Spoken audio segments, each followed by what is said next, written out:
Welcome to the story of XH558, Into the Sky.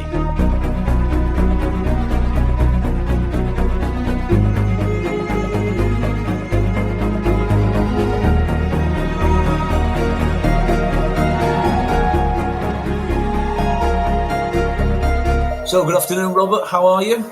Good afternoon, Martin. I'm really well, thank you. Very good. Just for the purpose of the recording, of course, I'm speaking to Dr Robert Pleming, who's the Chief Executive of the Vulcan to the Sky Trust, also Chairman of the Aviation Heritage UK. We're here to talk about 558 and, of course, why we brought it back into the sky. So first and foremost, Robert, I think maybe what might be a helpful thing is, maybe if you wouldn't mind telling us a little bit about yourself and your interest in aviation. Of course. It goes back a long way. At school, I was in the RAF section of the cadet force, and I applied for a flying scholarship to the Royal Air Force and indeed was awarded one. So at the age of 17, I was pottering around the skies of Bedfordshire in a Cessna 152 and caught the bug about flying. My career didn't go in that direction. Actually, I ended up going to university and doing some research. I have a doctorate from the nuclear physics lab at Oxford, which took me down the direction of computing, joined IBM. Then, whilst I was in IBM, I did spend a bit of time in the United States and discovered how cheap flying was over there, because I couldn't afford, with a family, I couldn't afford to fly in the UK. So every now and then, I went up with an instructor in the US and kept my hand in. In between times, as most people who've caught the bug about flying, I used to go to air shows. My favourite aeroplane of all time was, of course, the Vulcan. I was one of the people who signed the petition in 1992 to keep 558 flying. But as you know, it wasn't to be. It was grounded in 1993. But over the time, I'd got a friend, a very good friend, who was a Vulcan pilot in the RAF. And he told me what the aircraft was like to fly and really built up an amazing picture in my head. And I started reading books about the Vulcan, and it occurred to me what a very important aircraft this was in terms of the engineering side of it. It was a real step change in aircraft design. And that's the first reason why I felt it was important to return the aircraft to flight, because it was such an important aircraft from an engineering viewpoint. The second major aspect to this is what it means in terms of heritage, Cold War history, and telling the story of those dark times during the 50s, 60s, 70s. And I felt quite strongly that we should be telling the current generation about that history in order that we didn't make the same mistakes again. So what you're saying is that your interest has stemmed obviously from your boyhood, of the fact that, like myself as well, I'm a bit of an aviation geek. I'll tell you that one now, which you know, because we met a few times in the hangar. But for you, really, this has come more from the engineering side of things rather than from the flight side of things. Am I correct in that statement? Yes, that would be right. I did have an engineering career in computing with IBM and then Cisco Systems. I was what you class, I suppose, as a technical manager. I knew how to run projects. I knew about risk, all those aspects which make up for successful engineering projects, which is why in 1997, when I spoke to David Walton, I felt pretty confident that I would be able to see whether or not it was feasible to return the aircraft to flight. And that's all that we were aiming for at that stage. So you're right. I came from to it from an engineering viewpoint, although obviously with an aviation enthusiasm. Just mention one other reason why I felt it was important to return the aircraft to flight, and that's the public support. The aircraft was hugely loved, is hugely loved by the public. 200,000 people signed the petition in 1992. And I felt that with that sort of strong public support, we had every chance of being successful. So those are the three reasons: engineering, Cold War heritage, and public support. Right. That's why we did it. And just another little thing, because obviously, as I mentioned earlier, I volunteer when around 558 myself. So obviously, I get to hear lots of different things. One of the things I did hear, and maybe you can tell us whether this is right or not, and if it is, maybe you'd like to put your spin on it, is a little story about you were watching 558 when she was doing the fast taxi runs at Bruntingthorpe. You was with your friend who was a Vulcan pilot, and I think you two had a little bet going on. Am I right, or is that just another one of the myths of the Vulcan? Oh, there are some myths. There are also some truths. But yes, my friend Angus Laird did notionally bet me that I'd never get it done. But he was there with me on first flight, and he cracked open a bottle of champagne at the time. Brilliant. Because I heard it was a pint of beer. It was, yes. It wasn't significant, but it was taken in good humour. Let me put it like that. Excellent. I remember one other story which is worth mentioning. On the 23rd of March 1993, the final flight in RAF service, I took my son out of school, and we sat on a hill near to RAF Benson, which is the initial point for the final tour for 558 before she landed at Bruntingthorpe. And I remember promising myself I'd do everything I could to return the aircraft to flight. That was in 1993. Of course, it wasn't until 4 years later did I actually start down the path. But it's been quite a story. There is a book in it. At the moment, I don't have the time to write it. Right. Well, looking at your LinkedIn profile, I'm not surprised you seem to have that many projects on the go at the moment. Like I said, I mentioned that you're chairman of the Aviation Heritage UK. I saw that you're co-chair on another organisation as well. To be honest with you, I run out of paper. I just didn't have enough space to write down everything that you're doing. So, yeah, you do appear to be quite a busy man at this moment in time. I have great trouble saying no. That's the problem. Yeah, I think there's one or two of us are maybe a little bit like that as well. So obviously the passion's there. You've grown up with the passion. Like a lot of other people, you've fallen in love with the Vulcan. You've just told us that lovely little story about your son and sitting there and thinking, I'm going to do everything I can to get one of these things back up in the air. And credit to you, you've managed to achieve that. So you approached Dave, because sorry, just backtrack a bit here. The Vulcan was grounded in 93, retired from RAF service, because he was then in the Vulcan display team, wasn't it? The 558 was the only member of the Vulcan display team. Yep, the Vulcan display flight, that's right. Yeah. She lands in Bruntingthorpe in 93. The guys at Bruntingthorpe obviously keeping in good condition for fast taxis. You're at the side there. Was it 97 that you was with your friend? 96, 97. Yeah. That's correct. Prior to that, David Walton had presented a proposal to the CAA to see whether or not they'd buy into what he was suggesting to return the aircraft to flight, but it didn't have the corporate support that the CAA were looking for. That's what I eventually brought in, because the whole aim of the 2 or 3 years to 1999 was to get together a project plan that would be accepted by British Aerospace, as was BAE Systems, as is now, as a practical way to return the aircraft to flight that could gather their support for that goal. Because even at the time, the key thing in the Civil Aviation Authority regulations was that the original designer needed to provide ongoing airworthiness design support, and that was the key thing. If we hadn't got that from British Aerospace, we would never have been able to fly. Right, because there was major manufacturers that were eventually involved in the upkeep of course 558. And again, just stepping back to 97, when you approached Dave Walton about the feasibility study you were going to do on 558 to see if we could return her back to air.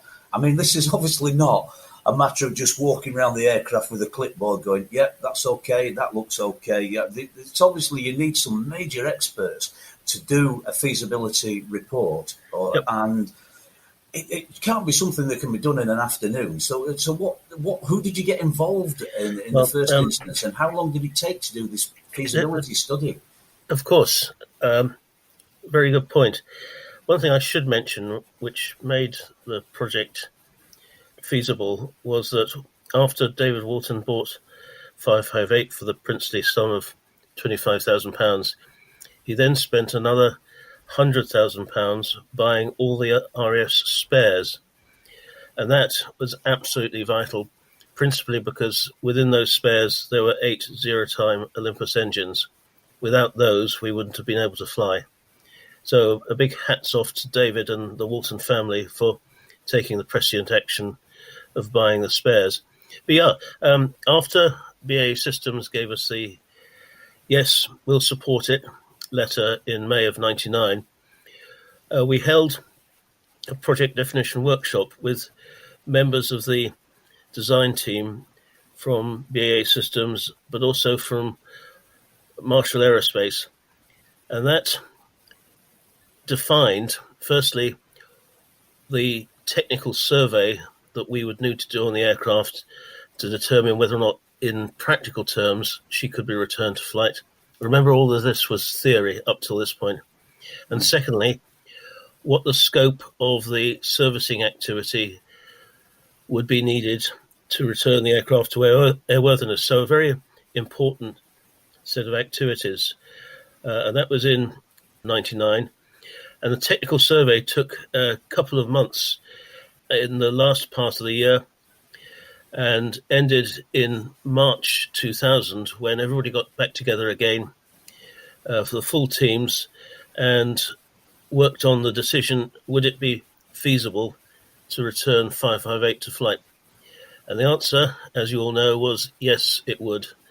There was nothing fundamentally wrong with the aeroplane that would be incredibly expensive to fix, for example, cracked spars or something similar. Mm-hmm. And so that was the point at which we felt, yep, we've got a chance of this actually happening. And after that, it was a matter of raising the money. So at that point, when it came back and said, yes, yeah, she can fly, provided, all these points are, are satisfied, you must have felt absolutely elated.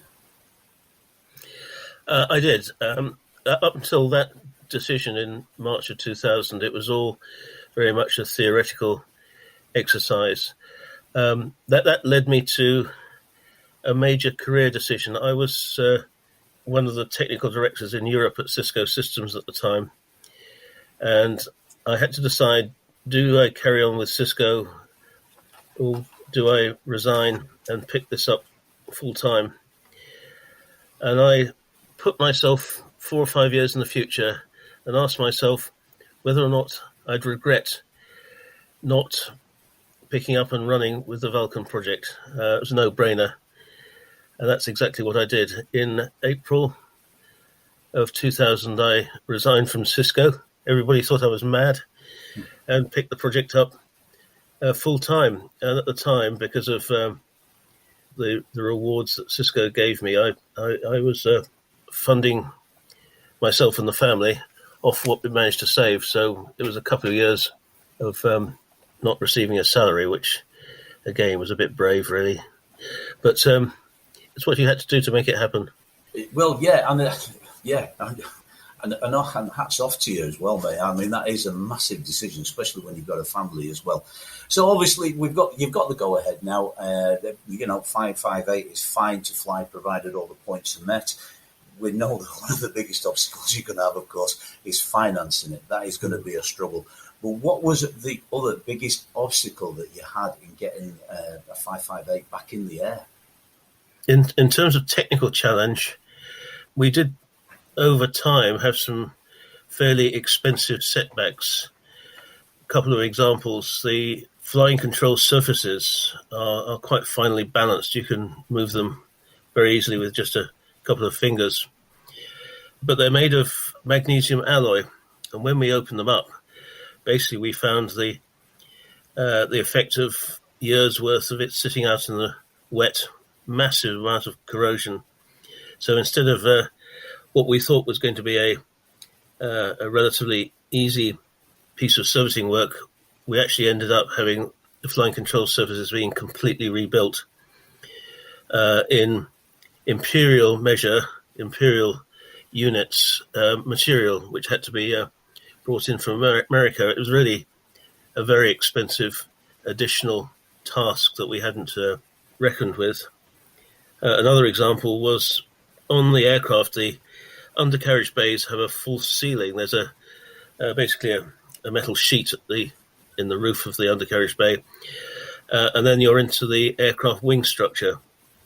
And when we took a look underneath that metal plate, or above as it should be, we discovered something that was pretty obvious, that the water from the wheels landing on runways has got into the area above the ceiling of the undercarriage bay, and a massive amount of corrosion. And it took a team of 6 fitters about 6 weeks full time to rectify that corrosion. Again, a pretty big hit. We did have amazing amounts of help, though. The work that was done on some of the systems, for example, the chassis-mounted fuel systems on the engines, various motors, the AAPP, they were all reconditioned by Goodrich, which must have cost 7 figures easily. And they did that all for free. Wow. And the extraordinary thing is Goodrich is an American company. So you had a British heritage aircraft being supported by an American company, which is fantastic. The other challenge was the undercarriage. This was originally Doughty. By this time, it was owned by a French company, Messier Doughty. We needed their approval to use the undercarriage. The undercarriages were airworthy. The challenge was persuading a French company to support a British heritage project. And it was only when they got embarrassed when every other manufacturer had agreed to support it did they come on board. But that was a difficult time as well. So it's fair to say that you had multiple challenges then. Obviously, the financing was a major thing in itself. I mean, I've read reports that it was initially an estimated cost of $3.5 million to bring it back to flight. Is that correct? Yes. Originally, when we'd our first estimates just after we got the go-ahead, it was about $1.75 million. But as is the case, I think with every aviation project I've ever known, it costs far more than you ever thought in the first place. By the time we got to permit to fly, we'd spent over 7 million quid. Wow. So that was just about 6 times the amount of the original estimated cost then. Something like that, yes. Yeah, blimey. Now, I also read as well, because obviously the financing of it was the big thing. Obviously, the challenge is the parts. Thankfully, David Walton bought, I can't remember now, but it's quite a lot of spare parts. 800 tons. 800 tons, okay, blimey. You know, thankfully, you got all that equipment there. You've just told us about the corrosion, etc. One of the other setbacks that I read about, that I do know about, of course, was you got turned down by the Heritage Lottery Fund, didn't you?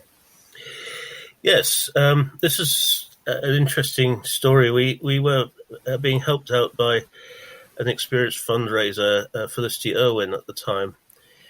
And we felt there was a justification for the Heritage Lottery Fund to assist with funding the project, especially because we discovered that the Lottery Fund had given a grant to the restoration of a German tank at the Tank Museum to working order. And we thought, well, if they can do that, surely they can support an aircraft project. We then discovered that projects whose aim is the restoration of aircraft to flight are explicitly excluded from their grant funding.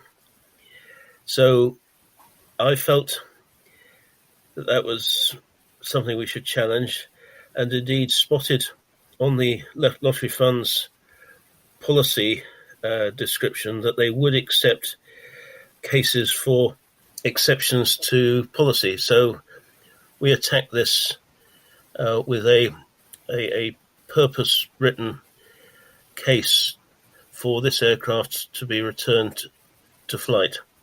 And you're right, the first application was turned down by the Lottery Fund in December 2002. And what was extraordinary was the reaction from the public to the decision. The Lottery Fund received hundreds of emails, letters, telephone calls saying that they'd made the wrong decision and it was really important the aircraft should fly and they really should support it. And it shot them into meeting up with us pretty rapidly and telling us what we needed to do for an application that had a greater chance of success. And that's what we did. I spent something like 3 months in the second quarter of 2003 generating a new application covering all of the aspects that the Lottery Fund suggested we should look at. We submitted that, and then in December 2003, we got the positive decision that they would give us what was known as a Stage 1 pass, but it really was the green light for lottery funding for the project. And of course, that major contribution made the whole thing real. I'd just point out a couple of things about that decision. At the same Lottery Fund board meeting, they decided to give funding to the proposed National Cold War exhibition. And in the Lottery Fund's mind, Vulcan would be essentially the part of the Cold War messaging that was viewed as important at the time. The other thing that you may want to recall is that it was also about the time when Concorde was finally grounded. And all of this came together to, I think, put the right circumstances for them to give us a positive decision. Yeah, I mean, I was reading that it was actually a friend that offered you some advice, but on listening to what you're saying there, thankfully it was, well, whoever gave you the advice, but the lottery funding people actually showed you what to do, which is great because obviously then, as you said, it gives you did you say the Stage 1? Yes, it's called a Stage 1 pass. It basically means that the project can advance to gathering up the matched funding you need alongside the Lottery Fund grant, but also there's an enormous amount of paperwork that goes with these things.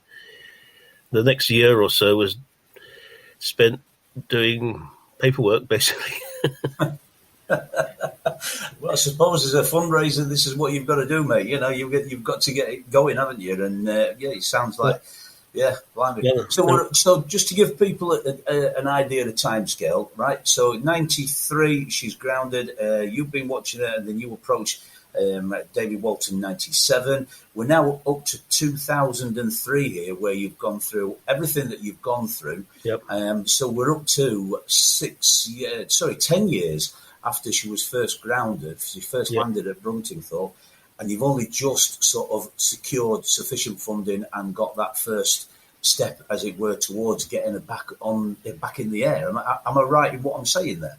Yeah, roughly. I might have got the dates a little bit wrong, but they're roughly the right order anyway. Right. So it's interesting that you should say, because my next question was going to be, what do you think makes XH558 so special, and what makes us loved by the public? Because you mentioned there about, the Lottery Fund was put under enormous pressure by writing in, messaging in, whatever they were doing to make them change their mind to help you get 558 back in the air.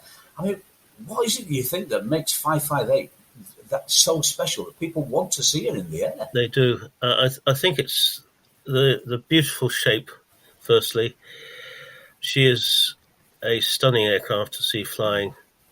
Secondly, the power that she exudes, obviously enormously noisy, but it's quite a feeling when you see her take off. It's a really extraordinary feeling of power you get. She's immensely nimble in the air. The huge flying control surfaces make her very maneuverable. I think it's those factors which generate the affection that people have for the aircraft. Well, I have to agree with you on that. She is an absolutely beautiful shape, and I've been a fan of her myself for many years. So I have to go with that one. So moving on a little bit in years here. So 2006, she comes out and does a brief appearance for a PR event to let people know that obviously you're moving on with it. Things are going in the right direction. 2007.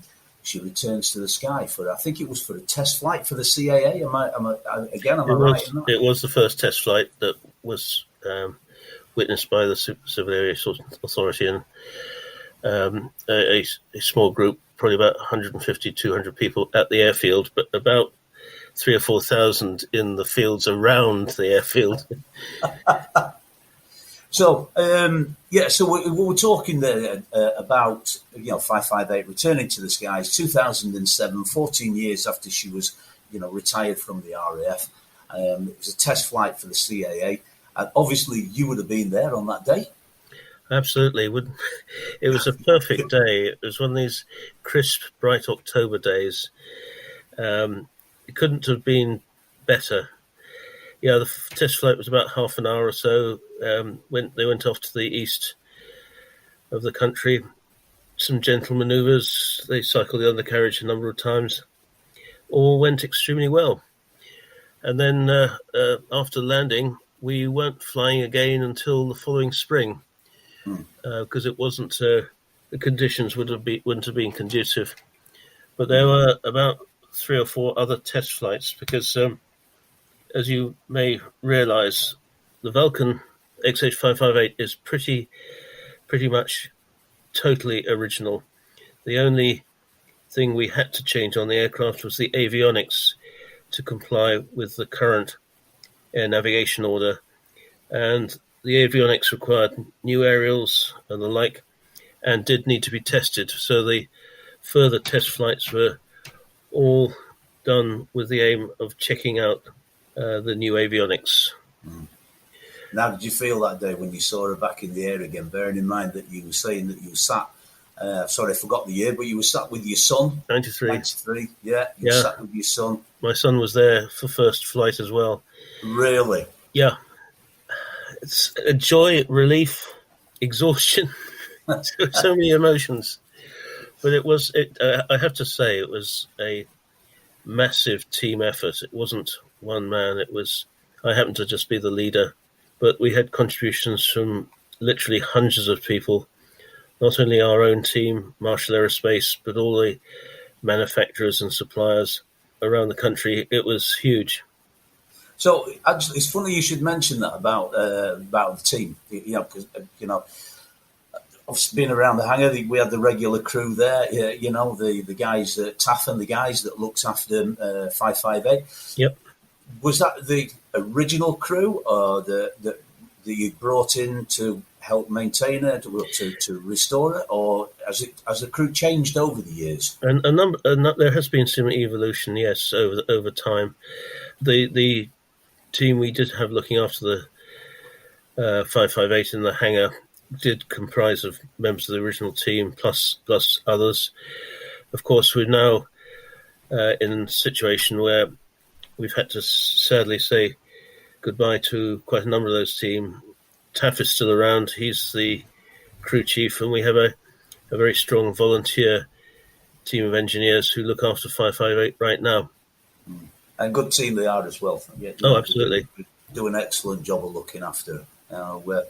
So we'll move on a little bit further. Obviously, we've got her back into the air. Sorry, I'll refresh that. The team have got her back in the air. You've got, and she's 2008, I think it was, when she went to Waddington to do her first displays, and the RIAT, unfortunately, I think the RIAT was cancelled due to weather that year, if I remember rightly. And then, of course, the time comes when you've got to find a permanent home for her. And 2011 comes, and she moves up to Robin Hood Airport. Now, I know from looking at social media myself, there's been a lot of outcry as to, why can't she go back to Bruntingthorpe, all that. Maybe you could just throw a bit of light on the subject. Decision on where we would base 558 once she stopped flying is obviously was absolutely crucial, because once you've dropped her in somewhere, you're not going to be able to move her again. And what we were looking for was assurance that we had a very long future ahead of us wherever we we landed for the last time. As part of the Heritage Lottery Fund contract, we have to deliver public benefits based around 558 for some 80 years from the start of the contract. What we needed to do was find a place where we were pretty much assured that it would still exist and by the time we finished flying, about 65 years' time. Now, we looked at a number of options. There are only a few aviation museum sites which have runways. Most of them don't now. The ones we homed in on were Elvington. We also looked at Bruntingthorpe and Doncaster. Difficult decisions, these, but we were aware at Elvington there would be no space that we could construct a hangar for her, and we desperately needed to make sure that she was hangared wherever she went. Also, we were aware that there is still a proposal to turn that site into housing, and that still seems to be the general long-term plan there, which would, of course, remove the ability to taxi aircraft. Indeed, I understand that the live aircraft at Elvington are now no longer able to taxi on the runway. So that ended up being shut down as an option. Bruntingthorpe, a privately owned airfield, family firm, and you just don't know how a family is going to develop, whether or not the sons, grandsons, granddaughters, daughters would be as interested in maintaining the site as now, or whether or not they decide to sell up and something different would happen. And indeed, it was that concern which led us to decide not to go back to Bruntingthorpe. Indeed, as you probably know, that's exactly what has happened, sadly. Doncaster, on the other hand, were very welcoming indeed. We represented something that they were keen to do. They recognised the heritage linkage to the old RAF Finningley V-Force base, where uniquely all three of the V-Force aircraft types were based one time or another. So the heritage linkage was very strong indeed. And the fact that they wanted us to be there really made us take the decision that was where we should remain. So anyway, she's there, and we're fundraising for our new hangar now. Couple of more things. So why do you think it's important, really, then, to share the story of this magnificent airplane?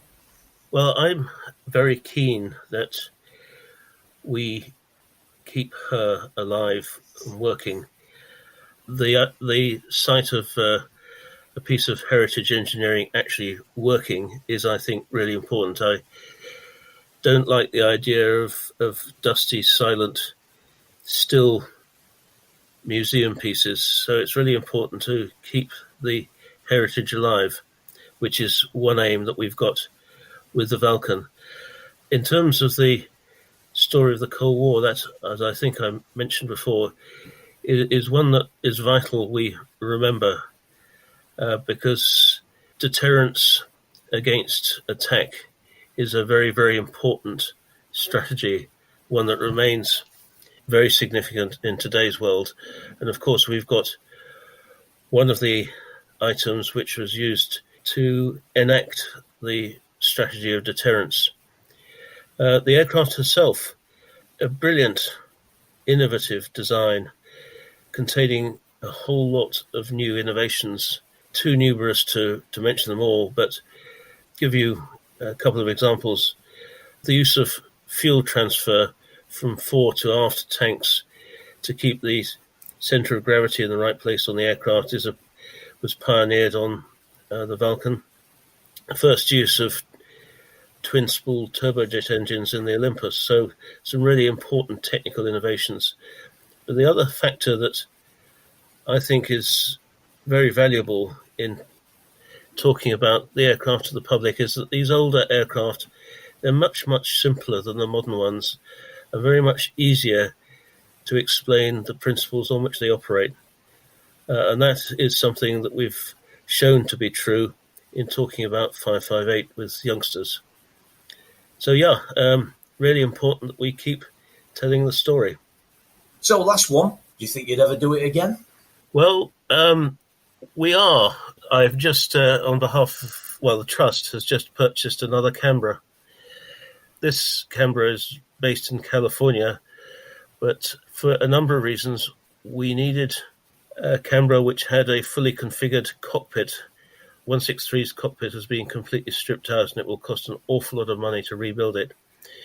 So we found a Canberra in the United States. Its original UK designation was WT327, and this has got a configured cockpit on it that we're going to bring back to the UK and fit onto 163. But the most extraordinary thing is this cockpit on WT327 is actually our WK163's original cockpit. So we will be bringing back the original cockpit to the original fuselage. So that was a bit of good fortune then. If it's the original cockpit of 163 in this aircraft, or was that? Well, it's got to be a bit of good fortune. It's a huge bit of good fortune. We were informed about 3 weeks ago about this auction of 2 Canberras in the States.